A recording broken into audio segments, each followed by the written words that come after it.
Domenica ci sono le primarie Quali primarie? del PD. E Si allora? vota per le primarie. E allora?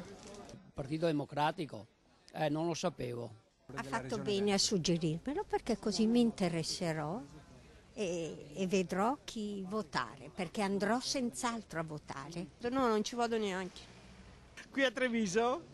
Non lo sapevo neanche. A pochi giorni dalle primarie del Partito Democratico per decretare chi tra Alessandra Moretti, Simonetta Rubinato e Antonino Pipitone sfiderà Luca Zaia alle regionali del 2015, solo una piccola parte dei cittadini trevigiani sembra essere a conoscenza dell'appuntamento elettorale di domenica 30 novembre.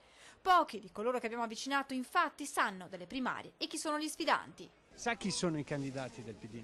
Sì, c'è la Moretti, c'è la Rubinato e c'è Pipitone. Sì, tutto Veneto, no? Sì, ci sono.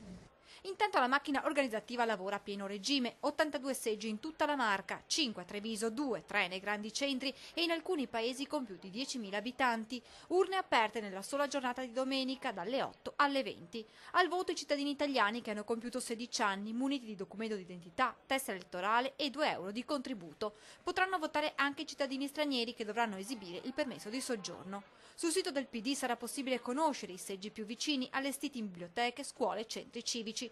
3 quelli predisposti a Castelfranco, dove oltre alle primarie per decretare il candidato alle regionali si voterà anche per scegliere tra Claudio Beltramello, Laura Viola e Alessandro Boldo il candidato PD per la carica di sindaco. Subito dopo la chiusura delle urne alle 20 al via lo spoglio, prima per le regionali, poi a Castelfranco per le amministrative. Il conto alla rovescia è iniziato.